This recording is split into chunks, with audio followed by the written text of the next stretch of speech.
Pranava Greenwich, where the dream of luxury and nature truly comes home. Pranava Greenwich, a home full of love and dreams. Municipal ఎన్నికలతో భారతీయ జనతా పార్టీలో ఉత్సాహం కంటే ఆందోళన ఎక్కువగా కనిపిస్తోంది. గెలవాలని చెప్పడం సులువు, కానీ గెలవడానికి కావలసిన అవసరాలను ఎవరు తీరుస్తారు? టికెట్ ఇచ్చి ఖర్చుల బాధ్యతలన్నీ అభ్యర్థులే చూసుకోవాలంటే సరిపోతుందా? విజయం వరిస్తుందా అని పోటీకి సిద్ధమైన అభ్యర్థులు, స్థానిక నేతలు ప్రశ్నల మీద ప్రశ్నలు గుప్పిస్తున్నారు.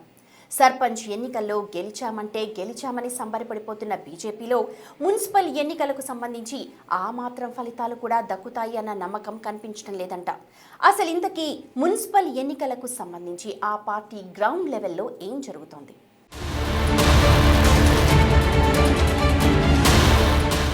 మున్సిపల్ ఎన్నికల వేళ ప్రత్యర్థుల కంటే సంస్థాగతంగా పార్టీ పెద్దల వైఖరితోని స్థానిక బీజేపీ నేతలు ఫైట్ చేయాల్సి వస్తోందట. ఎన్నికల నేపథ్యంలో కాషాయ పార్టీలో ఇంటర్నల్ గా ఫినాన్షియల్ ఫైట్ నడుస్తోందంటున్నారు. గెలవండి, గెలిపించండి అంటూ ఆదేశాలిస్తే సరిపోతుందా? మనీ మ్యాటర్ లేకుండా బరిలో దిగి గెలవటం అంటే అంత ఆషామాషి అనుకున్నారా? చేతిలో టికెట్ పెట్టడమేనా? ఫినాన్షియల్ సపోర్ట్ ఉండదా? ఫినాన్షియల్ సపోర్ట్ అడిగితే తప్ప, ద్రోహమా? పార్టీ లైన్ క్రాస్ చేయటమా అన్న చర్చ ఇప్పుడు ఆ పార్టీలో హాట్ టాపిక్ గా మారిందట.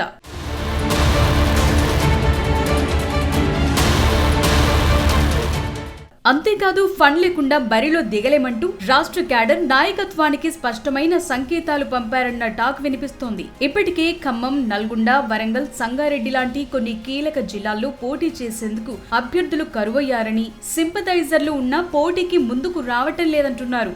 మున్సిపల్ ఎన్నికలు కీలక దశకు చేరుకున్న తరుణంలో పార్టీలు ఆర్థిక సమరం తెరపైకి రావటం చర్చనీయాంశంగా మారింది. పార్టీ పెద్దలు నిర్ణయించిన దాని ప్రకారం 60% పాతవాళ్లు, 40% కొత్త వాళ్లకు టికెట్లు కేటాయించారు.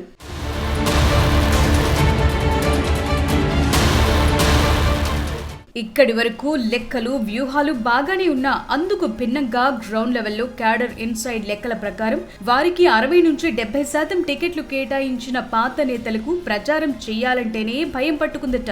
బ్యానర్లు, ఫ్లెక్సీలు, క్యాంపెయిన్లు, సమావేశాలు, వాహనాలు, వర్కర్లు వంటి అంశాల్లో ఖర్చు తడిచి మోపెడవుతుందన్న ఆందోళనలతో అభ్యర్థులు క్యాడర్ ఉన్నట్లు తెలుస్తోంది. ఇలాంటి పరిస్థితుల్లో ఫండ్స్ పై క్లారిటీ ఇవ్వకుండా పార్టీ పెద్దలు తాంబూలాలిచ్చేశాం, తన్నుకు చావండి అన్నట్లు వ్యవహరిస్తోన్న తీరుపై క్యాడర్ తీవ్ర ఆగ్రహంతో ఉందట.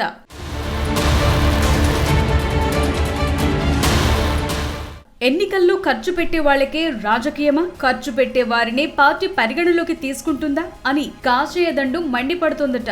కొత్తగా పార్టీలోకి వచ్చిన వారికి టికెట్లిచ్చి వారిని ప్రోత్సహిస్తూ ముందు నుంచి పార్టీలో ఉంటూ ఆర్థికంగా వెనుకబడి ఉన్న అభ్యర్థులను పట్టించుకోకపోవటం ఏంటని పార్టీ క్యాడర్ ప్రశ్నిస్తోంది. వారి గెలుపు బాధ్యత కూడా పార్టీ తీసుకోవాలన్న డిమాండ్స్ తో పాటు అభ్యర్థనలు కూడా వస్తున్నాయట. ఆ క్రమంలో ఆయా మున్సిపాలిటీలో ఇంతకు ముందు గెలిచిన వాళ్లే ఇప్పుడు ఖర్చులు భరించలేక వెనకడుగు వేస్తున్నారట.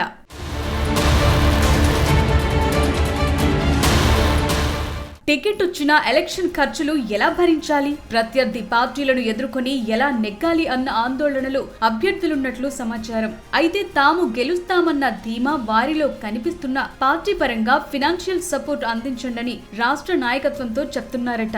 వాస్తవానికి బీజేపీ అభ్యర్థులకు సంబంధించి గ్రౌండ్ 10 మందిలో 6గురికి గెలిచే స్తోమతే లేదని, ఎన్నికల్లో పోటీ చేయడం అంటే ఇప్పుడు కేవలం ఓట్లు అడగటం మాత్రమే కాదు, డబ్బుతో నడిచే వ్యవస్థగా మారిందన్న నిజాన్ని పార్టీ గుర్తించాలని గుర్తు చేస్తున్నారట.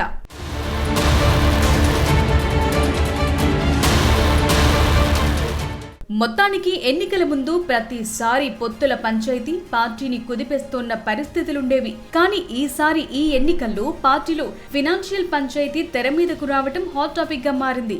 అంతేకాదు, ఫినాన్షియల్ సపోర్ట్ పై స్పష్టత లేకుండా ఎలక్షన్ ఖర్చులపై పార్టీ బాధ్యత తీసుకోకపోతే మున్సిపల్ ఎన్నికలే కాదు, ఏ ఎన్నికలైనా ఫీల్డ్ లోకి వెళ్లటం కష్టమని కాషాయ శ్రేణులు అంటున్నాయి.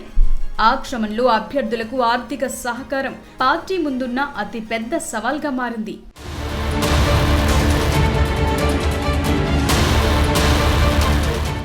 గత అసెంబ్లీ ఎన్నికల్లో గెలిచిన గోషామహల్ ఎమ్మెల్యే రాజా సింగ్ లాంటి నేతలను ఈ ఫినాన్షియల్ పంచాయతీలే పార్టీకి దూరం చేశాయన్న టాకుంది. ఎన్నికల సమయంలో అభ్యర్థులకు ఇచ్చే పార్టీ ఫండ్ కూడా కీలక నేతలు జేబుల్లో వేసుకుంటున్నారని రాజా సింగ్ బాహటంగానే విమర్శలు గుప్పించిన సందర్భాలున్నాయి. ఇలాంటి పరిస్థితుల్లో మున్సిపల్ పోరులు గెలుపు బాధ్యత ఎవరిదన్నది అటుంచితే రాష్ట్ర బీజేపీలో ఈ ఫినాన్షియల్ ఫైట్ పార్టీకి ఎంత నష్టం చేస్తుంది, అసలు ఈ పరిస్థితి ఎటు నుంచి ఎటు దారి తీస్తుంది అన్న చర్చ జరుగుతోంది.